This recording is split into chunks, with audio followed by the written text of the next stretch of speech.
네, 오늘도 주 이름으로 여러분들을 축복합니다. 몇 년 전에 터키에서 지진이 일어났을 때 구조팀들이 생존자를 찾기 위해서 폐허가 된 한 집을 뒤지게 됩니다.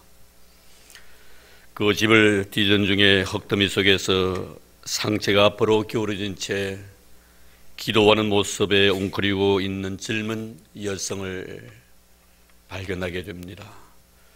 살아있는 줄 알았지만 이미 그 여성은 체온을 느낄 수가 없었고 몸이 굳은 상태였으며 심장박동이 이미 멈춘 상태였습니다. 생존자를 찾기 위해서 시선을 다른 곳으로 돌리던 구조팀 중에 한 사람이 죽은 그녀의 자세 속에서 이상한 점을 발견하고 혹시나 싶어 그녀에게 가까이 다가서는 순간 웅크리고 있었던 그 가슴 앞에 한 물체를 발견하게 됩니다. 자세히 보니까 꽃무늬 담요로 둘러싸인 태어난 지 3개월 된 아이였습니다. 지진으로 인해 집이 무너지는 순간 이 엄마는 아이의 생명을 지키기 위해서 자신의 몸으로 아이의 몸을 보호한 것이었습니다. 이 아이가 구조될 당시에 아이는 새근새근 잠을 자고 있었고, 그리고 아이의 건강 상태를 체크하기 위해서 싸고 있던 담요를 펴자 그 속에서 휴대폰이 나왔습니다. 그 휴대폰에는 아이를 향한 엄마의 마음이 고스란히 문자로 남아 있었습니다. 그 내용은 이러합니다. 아가야, 만약 내가 생존하거든 엄마가 너를 사랑했다는 것을 꼭 기억해 주길 바란다. 이분이 바로 저와 여러분의 어버이입니다. 이 땅에 우리를 위해 보내주신 어버이에게 하나님의 은혜와 축복이 가득하기를 주의 이름으로 축원합니다. 특별히 우리 교회 어르신들 주의 이름으로 축복합니다. 어버이 주일을 맞이하여 하나님은 부모에게 어떻게 우리가 해야 할 것을 말씀하고 있습니다. 오늘 그 말씀을 통하여 은혜를 나누고자 합니다. 오늘 본문을 보면 하나님께서 모세에게 10계명을 주셨는데 첫째부터 넷째까지의 계명은 하나님과 나의 관계에 대한 계명이요, 그리고 5번째부터 10번째의 계명은 너와 나의 관계 속에서의 계명입니다. 그런데 두 돌판을 주셨지만 원래 하나님께서 첫 번째 돌판은 1계명에서부터 4계명까지가 아니라 1계명부터 5계명까지입니다.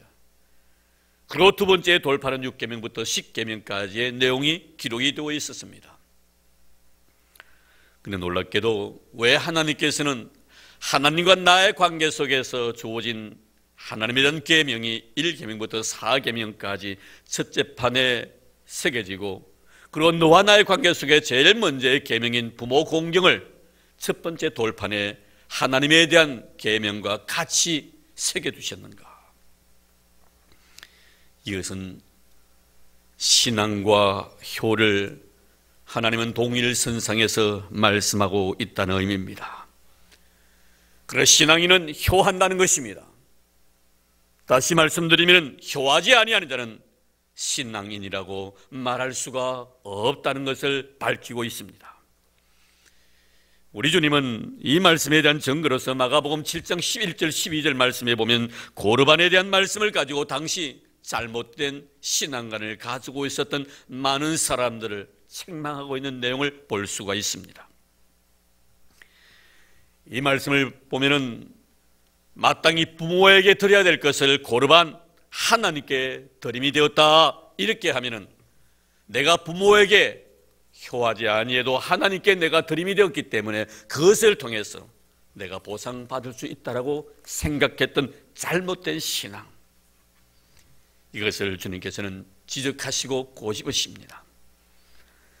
그러시면서 마가복음 7장 6절 이하에 보면은 모세는 내 부모를 공경하라고 또 아버지나 어머니를 모욕하는 자는 죽임을 당하리라 하였거늘 너희는 이르되 사람이 아버지에게나 어머니에게나 말하기를 내가 드려 유익하게 할 것이 곧 고르반 하나님께 드림이 되었다고 하기만 하면 그만이라 하고 자기 아버지나 어머니에게 다시 아무것도 하여 드리기를 허락하지 아니하여 너희가 전한 전통으로 하나님의 말씀을 폐하며 또 또 이 같은 일을 많이 행하느니라. 무슨 의미입니까?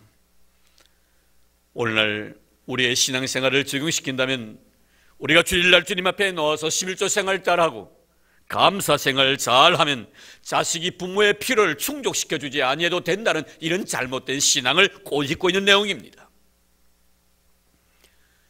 주님 분명히 말씀하셨습니다. 하나님께도 잘해야 되겠지만 부모에게도 잘하라고 가르치십니다. 사랑하는 성도 여러분, 우리는 교회 생활 핑계로 가정 생활을 절대로 등한시하면 안 됩니다. 하나님을 핑계로 부모님을 소홀히 여기면 안 됩니다. 하나님의 사랑이 부모님 사랑이라는 사실을 성경은 말씀해 주고 있습니다. 이제 오늘 효에 대한 말씀을 좀 더 구체적으로 상고해 보려고 합니다. 하나님께서 오늘 말씀을 통해 내 부모를 공경하라고 하십니다.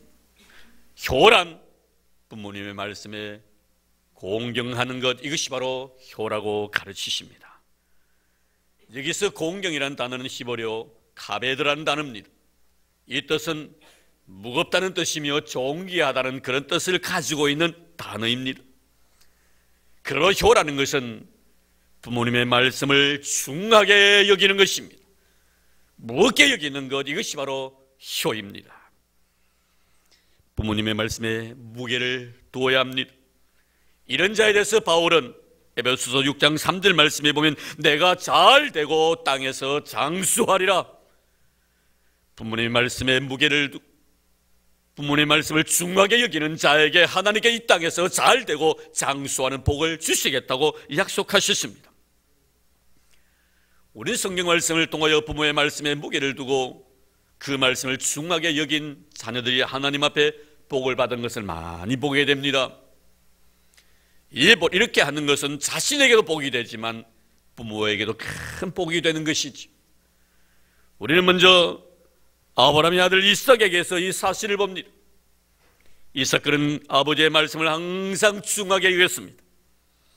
하나님께서 백세 주신 아름다운 선물, 하나님은 다시 제물로 바치려고 명하십니다.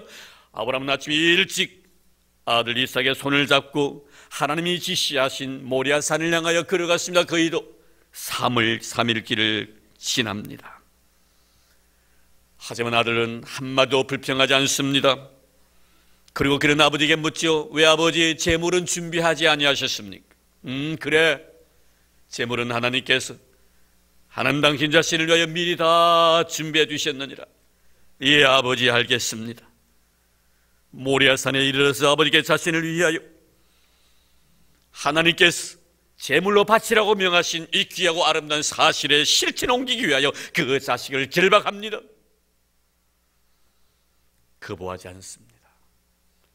그를 제물로 바치는 순간 하늘로부터 음성이 들려옵니다. 아브라함아, 아브라함아, 그 아이를 내 손에서 네가 함부로 만지지 말라. 그 아이에게서 손을 대지 말라고 명하십니다.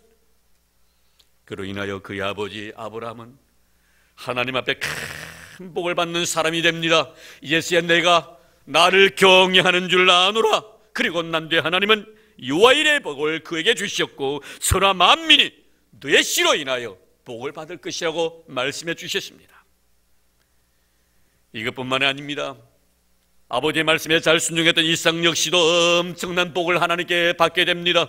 그가 가는 곳마다 하나님의 복이 떠나지 아니합니다. 샘물을 팔기만 하면 생수가 흘러넘칩니다. 들어가도 복을 받고 나가도 복을 받는 아름다운 그의 삶을 보게 됩니다. 그의 떡반죽 그릇이 복이 됩니다. 우와 양이 복을 받는 그런 모습을 보게 됩니다. 그의 가정에 부여와 재물이 떠나지 아니했지. 그래서 창세기 26장 12절 말씀에 보면은 이삭이 그 땅에서 농사하여 그 해에 100배나 얻었고 여호와께서 복을 주심으로 그 사람이 장대하고 왕성하여 마침내 거부가 되어 양과 소가 떼를 이루었다라고 말씀하고 있습니다. 사랑하는 성도 여러분, 이 땅에서 하나님 앞에 복 받기를 원하십니까? 이 세상에서 물질적인 축복을 받기를 원하십니까? 부여와 재물이 여러분의 삶 속에 떠나지 않기를 원하십니까? 여러분의 인생의 삶이 이 땅에서 장수하기를 원하십니까? 내 부모를 공경하십시오. 그리하면 내가 이 땅에서 잘되고 장수하리라고 주님은 말씀하고 있습니다. 이삭 보십시오. 그는 장수합니다. 그의 아버지보다 오래 살고 그의 아들 야곱보다 더 오래 삽니다. 아버지 아브라함은 175세, 그의 아들 야곱은 147세로 일생을 마치면 그는 180세까지 살았습니다. 이 땅에서 잘되고 장수의 복을 누린 이유는 바로 아버지의 말씀에 무게를 두었기 때문이었습니다. 사랑하는 성도 여러분, 누구에게 하나님은 이런 놀라운 축복을 주십니까? 부모님의 말씀에 순종하는 자에게 주시는 복인 줄로 믿습니다. 여러분들도 이러한 복이 임하기를 주의 이름으로 축복합니다. 여러분 모두에게, 여러분 자녀들에게도 이런 은혜가 있기를 주의 이름으로 축원합니다. 세계적인 대부호 록펠러, 그가 하나님 앞에 가장 큰 복을 받은 것은 그 역시도 어머니의 말씀을 중하게 여겼기 때문이었습니다. 그가 11조를 시작한 것은 6살 때부터였습니다. 가난한 농부의 아들이었던 록펠러, 그의 어머니로부터 일주일에 20센트의 용돈을 얻게 됐죠. 그의 어머니는 아들에게 용돈을 주면서 아이 손에 꼭 쥐어주면서 네가 일주일 동안 20센트를 너에게 준다. 그러나 그 중에 10분의 1은 네 것이 아니라 하나님의 것이야. 주일에 내가 너에게 20센트를 줄 테니 너는 꼭 먼저 이 센트를 하나님 앞에 드려야 돼. 록펠러는 어머니의 말씀에 순종하여 6살 때부터 11조 생활을 하기 시작합니다. 그리고 92세로 이 세상을 떠나는 그 순간까지 그는 온전한 11조 생활을 한 신앙의 모범이었습니다. 그의 어느 신문기자가 묻습니다. 세계에서 제일 부자가 된 비결이 무엇입니까? 그는 대답합니다. 나는 어머니로부터 굉장한 유산을 물려받았습니다. 그것은 신앙이라는 유산입니다. 나는 어머니의 말씀대로 행했습니다. 그리고 사업에 대한 모든 비전을 기도 중에 얻었고, 그리고 11조로 하나님께 보답했습니다. 사는 성도 여러분, 하나님의 말씀은 1.1에게라도 변함이 없는 줄로 믿습니다. 믿습니까? 하나님의 말씀은 1.1에게라도 변함이 없습니다. 주님께서는 우리에게 말씀하신 대로 이루어주시마 약속하셨습니다. 부모님을 공경하십시오. 그러면 이 땅에서 잘되고 장수하는 복을 하나님이 분명히 주시겠다고 약속하셨습니다. 그리고 두 번째로 부모를 공경한다는 것은, 이 효한다는 것은 부모님의 마음을 헤아려 드리는 것이 효입니다. 바울은 에베소 6장 1절 말씀에 보면 자녀들아 너희 부모를 주 안에서 순종하라고 말씀합니다. 여기서 순종이라는 의미는 마음에 일치하다 하는 뜻입니다. 부모의 마음과 나의 마음이 일치하다는 것입니다. 내가 부모의 마음을 헤아려 드린다는 의미입니다. 부모님의 마음과 일치한다는 것은 부모님께서 우리에게 말씀하시기 전에 먼저 그 마음을 헤아려 드리는 것, 이것이 바로 효입니다.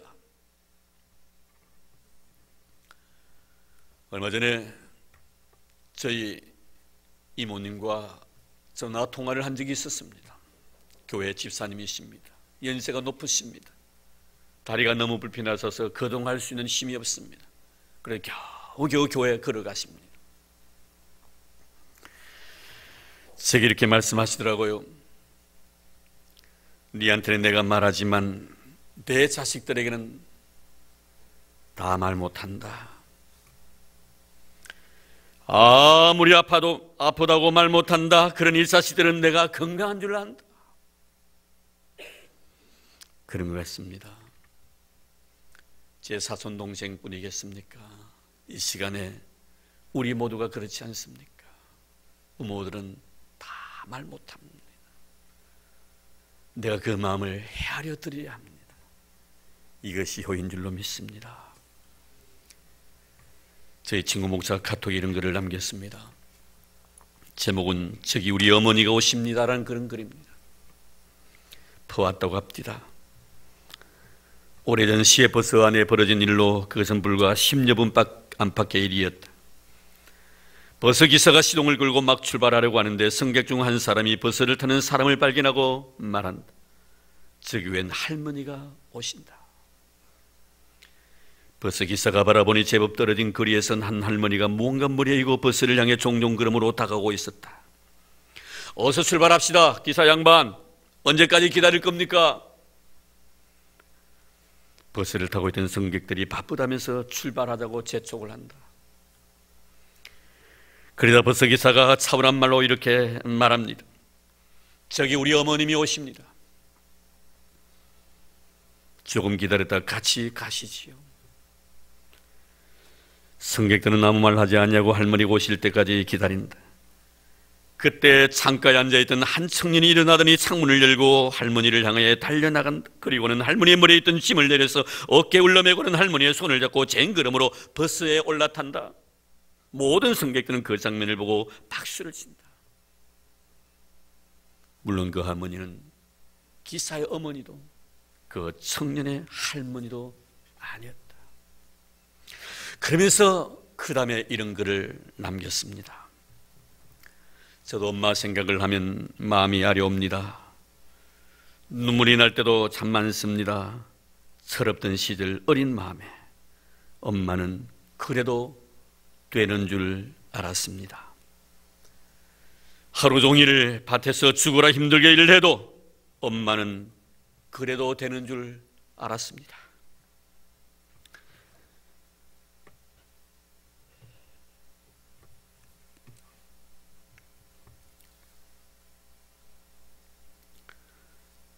찬밥 한 덩어리로 대충 부뚜막에 앉아 정심을 때워도 엄마는 그래도 되는 줄 알았습니다. 한겨울 시냇물에서 맨손으로 방망이질을 해도 엄마는 그래도 되는 줄 알았습니다. 식구들 다 먹이고 자신은 굶어도 엄마는 그래도 되는 줄 알았습니다.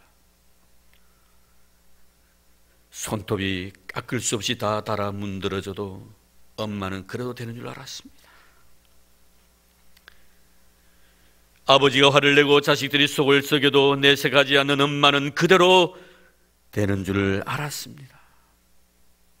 한밤중 자다 깨어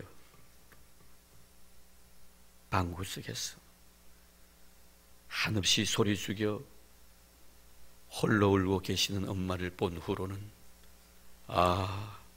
엄마는 그러면 안 되는 줄 알았습니다. 여러분, 효가 무엇입니까? 부모님의 마음을 헤아려 드리는 것입니다. 며칠 전에 저희 집에서 애들과 함께 이야기를 하다가 우리 애들의 이종 사촌 형제들이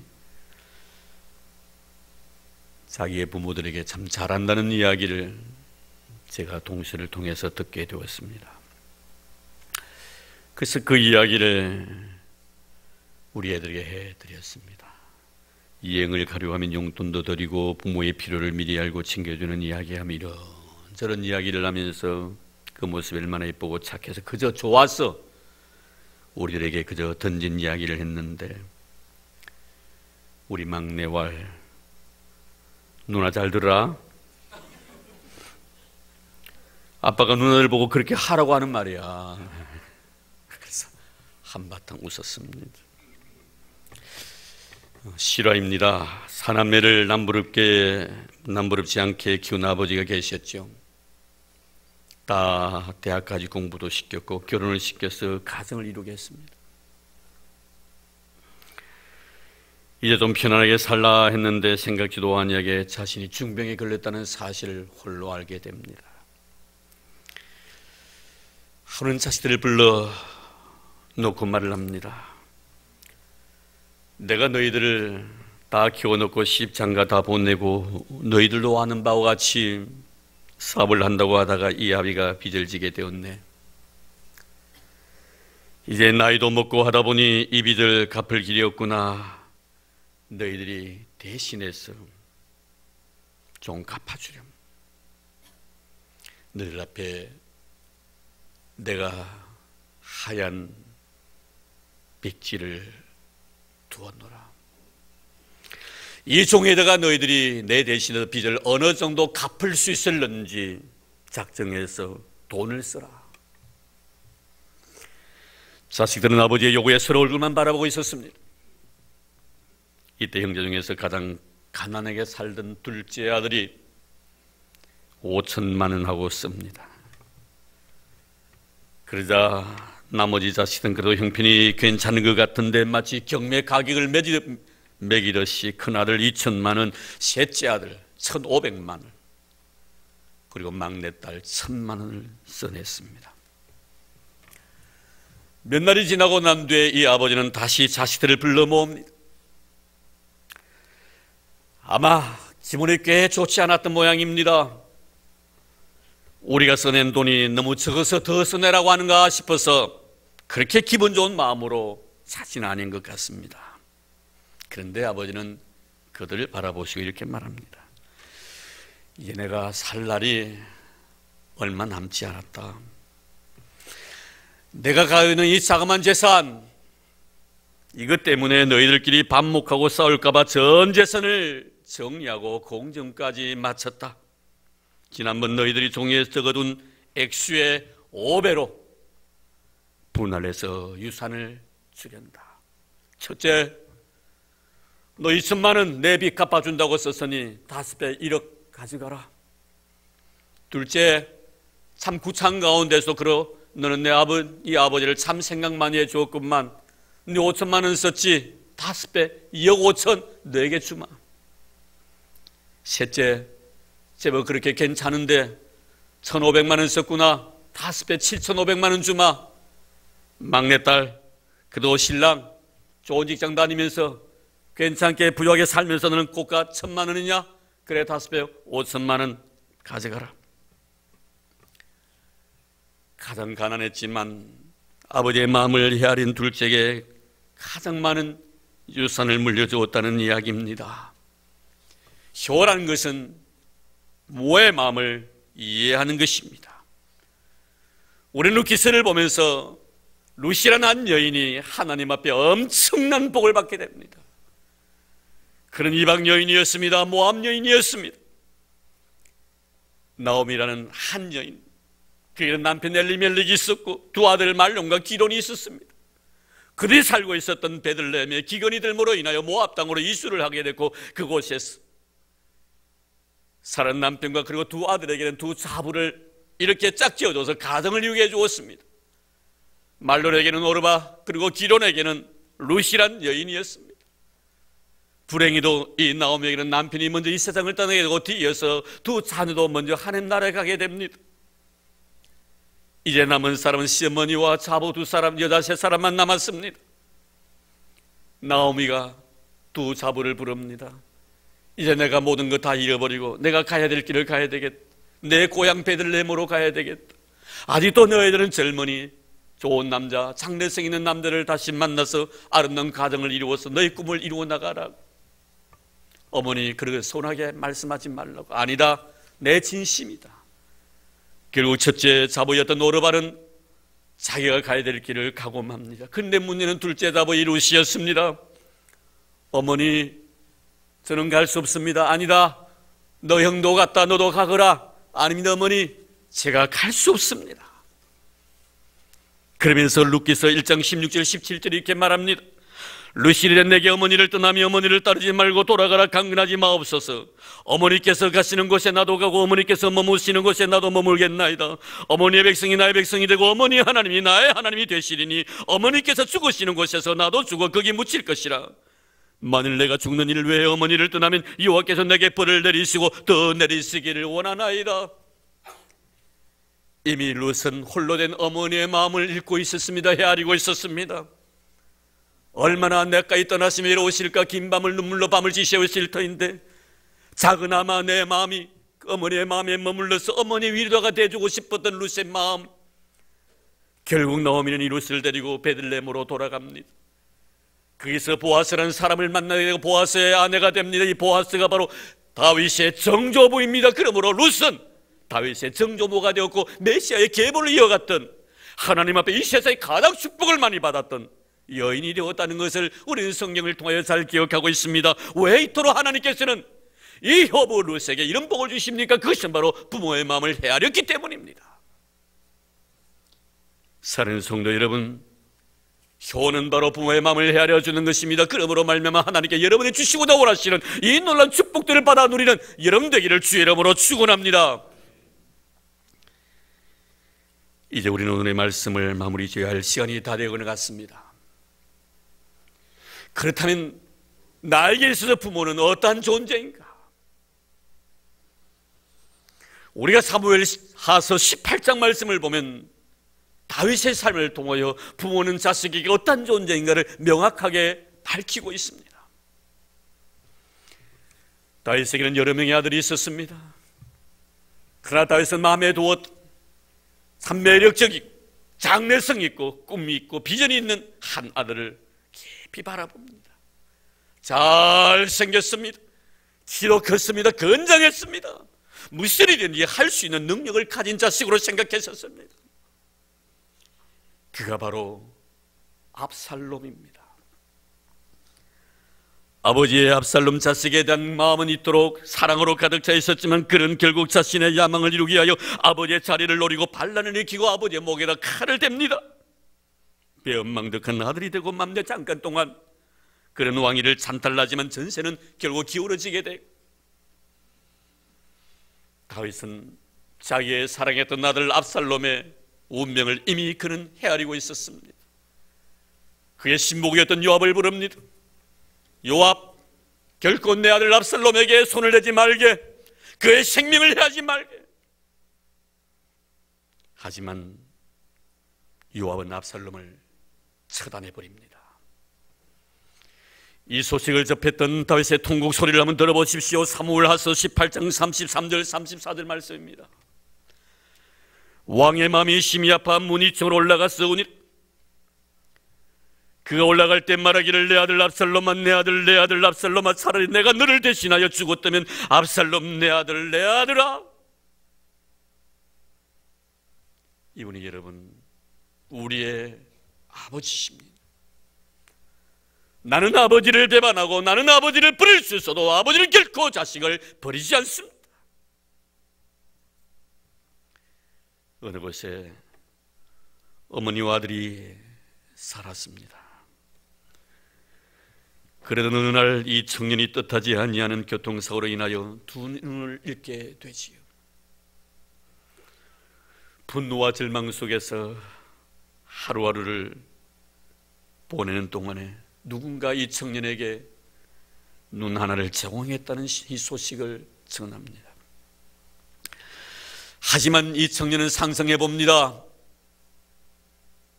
한 눈을 잃어버리고 한 눈으로 살아가는 나의 비참한 모습, 세상은 나를 받아주지 않을 것이라고 생각했고 친구들도 자신의 곁을 다 떠날 것이라고 생각했었습니다.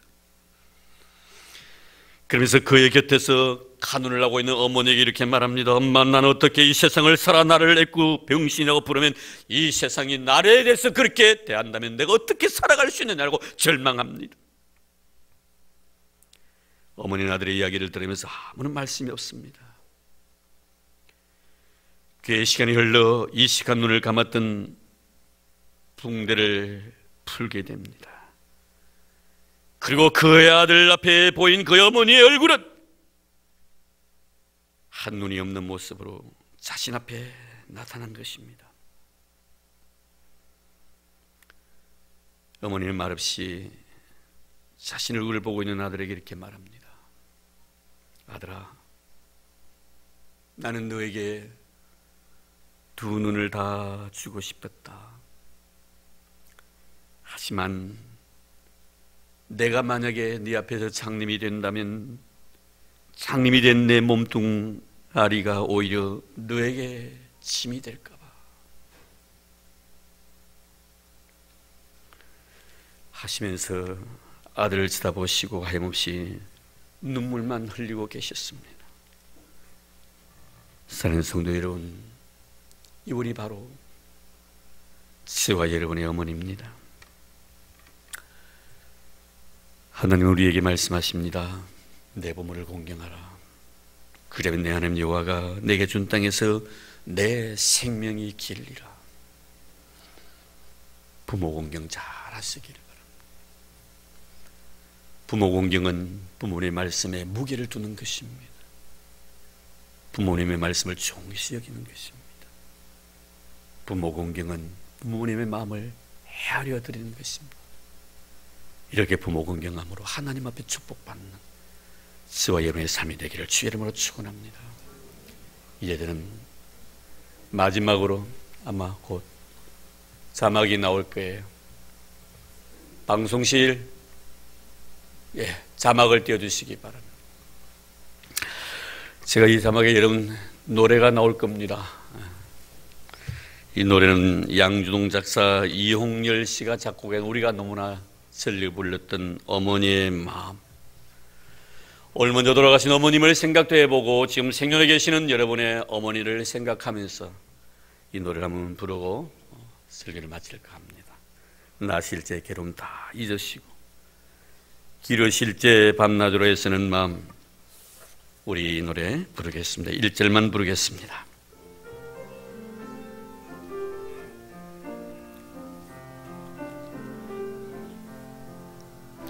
나실 때 괴로움 다 잊으시고 기를 때 밤낮으로 애쓰는 마음, 진자리 마른 자리 가라니시며 손발이 닿을도록 고생하시네. 하늘 아래 그 모시 놀다리요,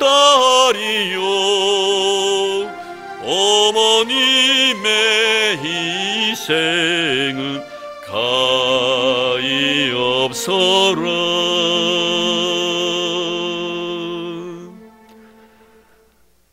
하나님 감사합니다. 우리에게 너무나 좋으신 부모님을 허락해 주셨어. 지난 세월 생각해 보니 불효한 것밖에 없어. 이 시간에 고요히 머리 숙여 주님 앞에 눈물로 회개합니다. 주님, 불효한 저희들을 용서해 주옵소서. 그리고 우리 부모님들 남은 생에 평안케 하시고 은혜 주시고 위로해 주셔서 이 땅에서 자식들을 위한 사랑의 수고로 헛되지 아니하도록 복을 부어 주옵소서. 오늘 저희들은 어머니 주일을 맞이하여 부모에게 효하는 것이 무엇인가를 배웠습니다. 하나님 아버지, 부모에게 효하는 것은 부모님의 말씀을 중히 여기는 것이라고 말씀하셨습니다. 혹시 하나님 부모님의 말씀을 너무 경시 여긴 적은 없었습니까? 용서하시고 이제부로는 부모에게 효하여 말씀을 중시 여기는 우리가 되게 하실 뿐만 아니라 부모의 마음을 먼저 헤아려 드릴 수 있는 저희들 되도록 축복해 주옵소서. 그래 약속된 말씀처럼 이 땅에서 잘 되고 장수하는 복을 받게 하여 주시옵소서. 이제 헌금을 위하여 기도합니다. 하나님 감사합니다. 주신 은혜 너무나 고마워서 귀한 예물 믿음으로 드립니다. 10의 1조를 드립니다. 감사의 예물을 드립니다. 건축 헌금 드립니다. 선교 예물 바칩니다. 또 그 노인을 위하여 작은 자를 섬기고자 미랄의 헌금도 바칩니다. 1000번째 주님 앞에 드리옵니다. 잊지 말아 주시기를 원합니다. 이제 거룩한 드림이 고아부의 두 랩돈처럼 향기나게 하옵시고 마리아의 고가 향유처럼 거룩하게 하옵소서. 주의 마음에 한없는 기쁨이 되었어. 들어가도 복을 받고 나가도 복을 받는 저희들 되도록 축복해 주시기를 원합니다. 꽃으로서 놓았습니다. 어머님 아버님 은혜가 너무나 고마웠어. 그리고 생신을 맞이하여 이 자식들이 부모님의 은혜 잊지 않고 귀한 것으로 하나님 앞에 드리오니 이 어린 생명들을 축복하옵소서.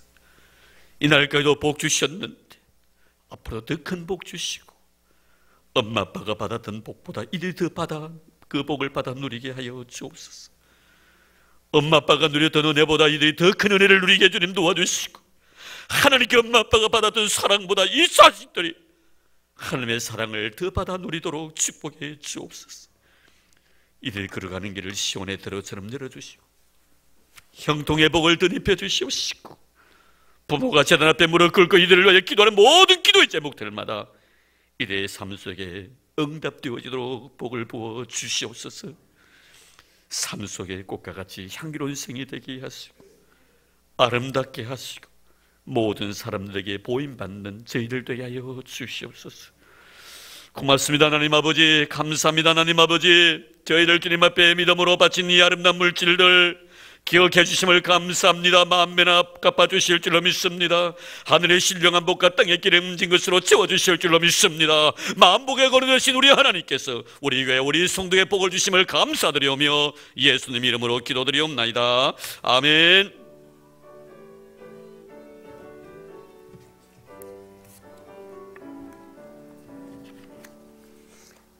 어머님의 큰 사랑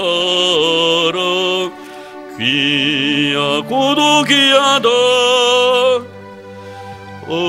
사랑이 언제든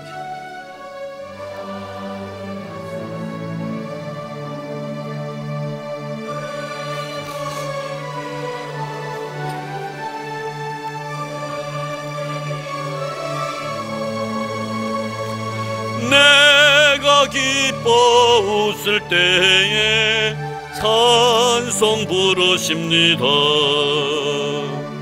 아침 저녁 읽으시던 어머님의 성경책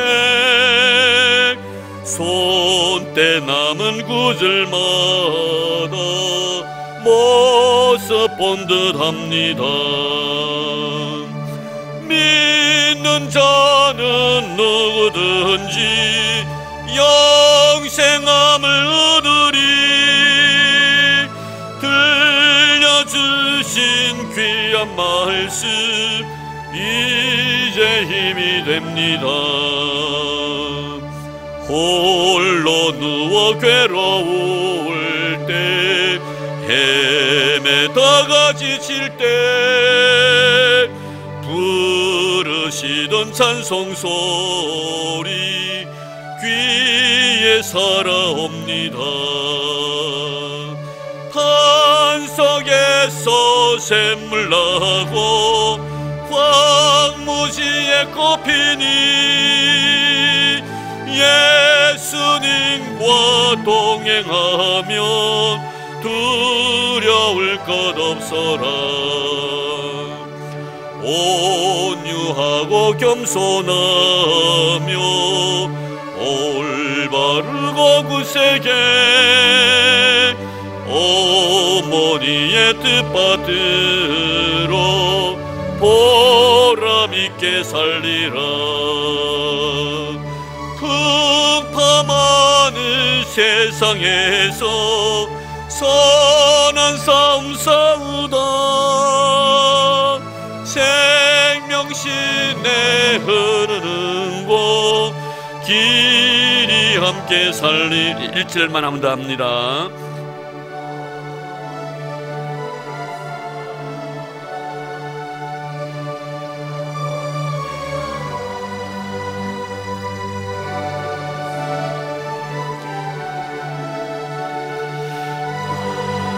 감사줍니다.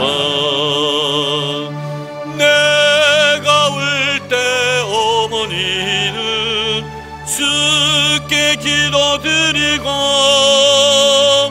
내가 기뻐 웃을 때에 찬송 부르십니다. 아멘. 네, 교회 소식 알려드립니다. 주보 참고해 주시기 바랍니다. 오늘은 어버이 주일입니다. 오늘 한번 멀리 계신 어머님께 전화도 이렇게 한 통 드리고 또 가까이서 한번 찾아뵙는 그런 시간을 가지면 더 좋을 것 같습니다. 그리고 모임 우리 당에 지난주에 이어서 오늘 번예일실에서 찬양 예비 후에 또 다시 모임을 갖겠습니다. 그리고 전교인 체육대 준비위원 역시 찬양 예배 후에 모임이 있습니다. 그리고 준비위원 마치고 난 뒤에 우리 당의 모임을 갖도록 하겠습니다. 우리 주보의 위원장 그리고 총무위원들 자세히 기록해 놓고, 특히 그 위원들 보면 요한, 바울, 바나바, 마르다, 마리아, 드보라, 루리아 회장님들입니다. 그리고 청년부장도 위원이 되겠습니다. 기억해 주시길 바랍니다. 제자 양육반, 그리고 사랑의 바다에 이번 주 토요일입니다. 지난 주일날 저희가 여러분들에게 혹시나 전도 대상자들 작정해서 좀 내달라고 요청을 했는데요, 한 사람 냈더라고요. 참 마음이 너무너무 아팠습니다. 참 여러분, 작은 일 충성하는 사람이 보다 더 큰 것을 주님 맡겨주시겠다고 하셨는데요, 이런 생각이 너무나 작은 일인 줄 모릅니다. 그러나 그것은 한 사람에게는 엄청난 희망이 될 수 있다는 사실을 기억하시기를 바랍니다. 아무리 자그마하고 사소한 일을 할지도 그 일을 실천하지 아니할 때는 한 사람이 그 일로 인해서 절망에 빠져서 사경에 헤맬 수도 있다는 것을 아시기를 바랍니다. 우리가 무슨 일이든지 적극적으로 참여하는 것은 그분들에게 굉장히 희망과 용기를 불러일으켜 주신다는 사실을 잊지 마시기를 바랍니다. 오늘 혹시나 지난 주간에 제가 한 사람 닦는 것 보고요, 너무 마음이 아팠습니다. 오늘 여러분 나가시면서 이번 토요일 날 다음에 비대위 때 내가 전도할 대상자, 그 사람을 한번 생각해보고 그 사람 이름을 한번 적어서 내시기를 바랍니다. 용지가 없으면 자그마한 쪽지에다도 적어가지고 나가시면서 헌금에 넣어두시면 고맙겠습니다. 여러분의 자그마한 사랑의 실천이 이를 이루고자 원하는 모든 사람의 큰 희망과 용기를 준다는 사실을 결코 잊지 마시기를 바랍니다. 꼭 잊지 마시고 사랑의 바다에 많은 이웃들을 초청해서 같이 이 기쁨을 나누시기를 바라고, 또 사랑의 바다를 위해서 거기에 보면은 여러 가지 물품들을 지금 전날까지 받습니다. 여러분 협조해 주시면 고맙겠습니다. 그리고 저희 어머니 학교 6월 13일부터 7월 5일까지 사족을 한다는 거 계속 강구하고 있습니다.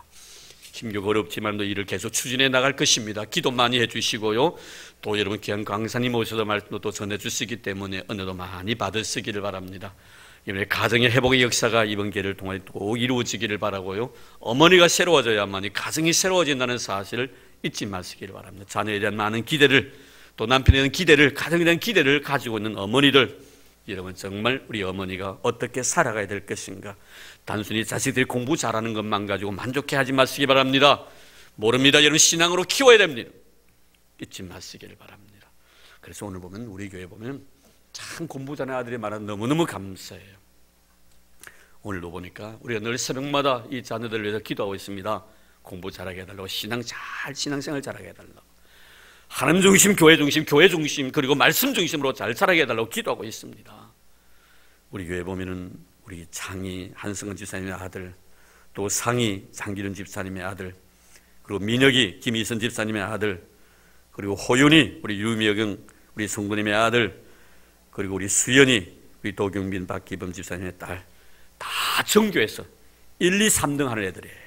참 여러분, 오늘 우리 수연이는요 정교에서 1등 했대요. 학성중학교에서. 얼마나 감사한지 몰라요. 이런 자녀를 위해서 기도 많이 하시기를 바라고요, 무엇보다도 신앙생활 잘하는 자녀로 키우기를 바랍니다. 그래서 하나님과 사람에게 인정받는 그런 위대한 인물들이 우리 위해서 많이 배출될 수 있도록 계속해서 기도해 주시면 고맙겠습니다.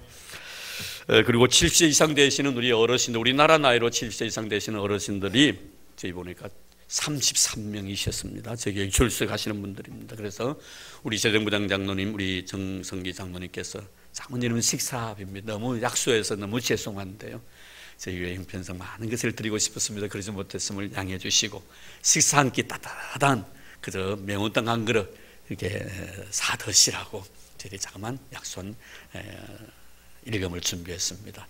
나눠드릴 텐데요, 마음으로 감사한 마음으로 받아들이시고, 우리는 정말 죄송하고요, 송구스러운 마음으로 귀한 이렇게 선물을 드립니다. 꼭 기억해 주시길 바랍니다.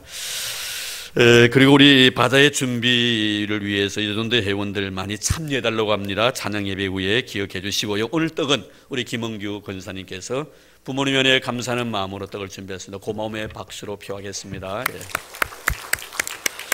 네, 감사합니다. 이제 다 그 자리 일어나 주시면 고맙겠습니다. 우리 곁에 있는 서로 인사 나누십시다. 소 안에서 부모를 공경하십시다. 예. 네, 그리고 나가시면서 선물 하나 이렇게 가져가시면 고맙겠습니다. 여러분들, 우리 학생에서 준비했습니다. 제가 일본 과자 이름인데 뭐라고요? 만주? 만주. 우리 김시연 집사님의 딸 신영이. 신영 어디 있노? 신영이 어디 있노? 우리 신영이. 우리 신영이가 이 만주를 만들어요. 근데 너무너무 맛있게 많이 애용해 주시고 오늘 이렇게 제가 선전을 하는 겁니다. 오늘 만주예요. 너무 감사. 우리 학생의 감사하는 마음으로 박수로 보도록 하겠습니다. 고맙습니다. 예. 네, 한 번 더 인사 나눌까요? 내 부모를 공경하라. 우리 부모님 공경합시다. 인사하십시다.